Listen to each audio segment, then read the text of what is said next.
2019년 개봉한 나이브즈 아웃은 기본적으로 고전 추리소설의 정교한 패스티지였습니다. 퍼즐 미스터리 혹은 후더닛이라고 부르는 장르에 바치는 오마주였죠. 하지만 이 영화에는 이야기가 한 겹 더 있다는 사실 혹시 눈치채셨나요? 나이브즈 아웃은 재밌는 추리 영화임과 동시에 심술궂고 냉소적인 풍자극입니다. 지금 이 순간에도 어떤 사람들은 나이브즈 아웃을 닮은 악몽을 꾸고 있을 겁니다. 주인공부터 출발해보겠습니다. 주인공 마르타는 이민자 출신 미국인입니다. 그런데 어디 혈통인지 명확히 언급되질 않습니다. 누군가는 파라과이, 누군가는 에콰도르, 그리고 누군가는 브라질 출신이라고 하죠. 카브레라라는 성 또한 스페인어권이라면 흔히 나타나는 성입니다. 영화 끝까지 우리는 마르타라는 인물의 신상에 대해 거의 아무것도 알 수 없습니다. 인물의 신원을 모호하게 하는 것은 인물을 관념화시키는 방법 중에 하나입니다. 노인을 위한 나라는 없다의 안톤 쉬거, 세븐의 존 도, 그리고 살인의 추억의 메뚜기 소년을 생각해보시면 되겠습니다. 감독은 이들에게서 배경을 제거하고 핵심 속성만 남김으로써 상징성을 부여합니다. 마찬가지로 나이브즈 아웃의 마르타는 한 명의 구체적인 사람이 아니라 이민자들을 대표하는 하나의 상징으로도 읽을 수 있습니다. 그리고 이 이민자는 부유한 백인들이 모여 사는 저택에 들어가서 일을 합니다. 그렇습니다. 이 저택은 바로 미국입니다.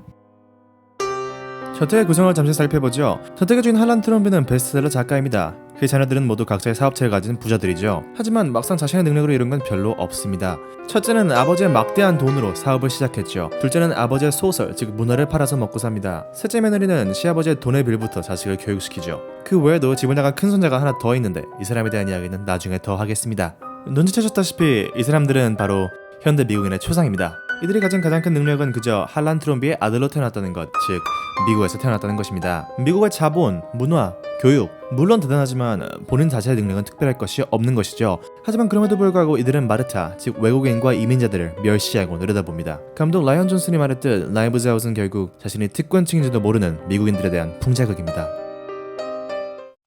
모든 부의 원천인 할란 트롬비가 죽자 자식들의 관심은 모두 아버지의 유산에 쏠립니다. 즉 나이브즈 아웃은 미국의 유산을 누가 가져갈 것인지에 대한 우화인 셈이죠. 그리고 뜻밖에도 미국의 유산은 가족이 아니라 이민자 마르타에게 돌아가게 됩니다. 당연히 미국인들은 난리가 납니다. 원래 무시하던 이들은 말할 것도 없고 착한 척이라도 하던 이들마저 마르타를 배신합니다. 자신의 것을 빼앗긴다는 느낌이 들자 미국인들은 유산을 벗어던지고 칼을 빼들죠. 대체 왜 자신에게 유산을 물려준 건지 마르타는 이해할 수 없습니다. 하지만 이내 깨닫죠. 그것은 그녀 때문이 아니라 다른 자식들 때문이라는 것을 말입니다.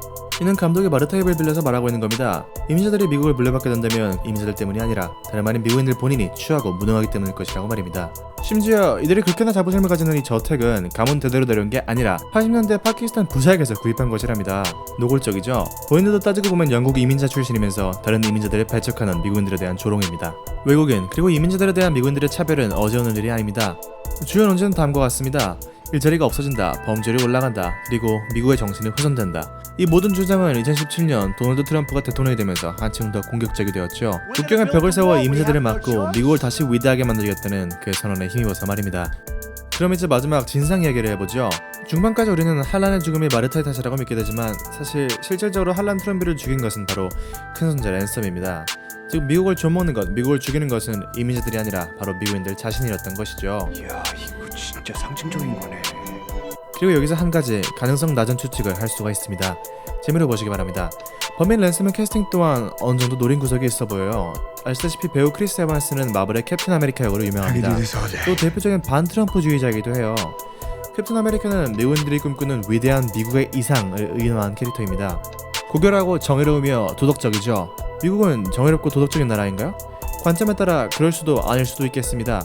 하지만 사실 여부를 떠나서 미국인들 스스로 그렇게 이야기하는 것은 좋게 말하면 자부심, 나쁘게 말하면 국뽕입니다. 우리나라로 대입해보세요. 태극무늬 방패를 든 김대한 대위가 자유와 정의를 수호하는 영화를 상상해보시면 감이 오실 겁니다.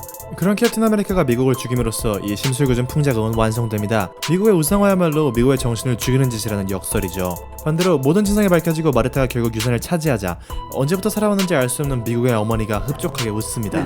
또 할란 트롬비의 초상화 역시 이제 만족한 듯 미소 짓고요. 감독의 단어는 단호합니다. 이민자들을 받아들이는 것이야말로 미국의 정신에 부합하는 일이라는 것이죠. 정리하겠습니다. 나이브즈 아웃은 트럼프주의에 대한 조롱이자 경고입니다. 감독 라이언 존슨이 라스트 제다이에서 추구하던 다양성, 평등의 연장선에 있는 사상이기도 하죠. 그의 눈에 비친 미국인들은 국적의 유일한 능력인 얼간이들이자 손해보지 않는 성까지만 착하게 구는 위선자들입니다. 물론 이 시각이 얼마나 설득력이 있는지 외부인인 우리로서는 정확하게 가늠하기 힘들겠죠. 하지만 저택을 차지한 마르타가 커피잔을 손에 들고 미국인들을 위에서 내려다보는 엔딩은 얼마나 뻔뻔한가요? 트럼프 지지자들이 꾸는 집단 무의식적 악몽에 있다면 아마도 그 장면을 꼭 닮았을 겁니다.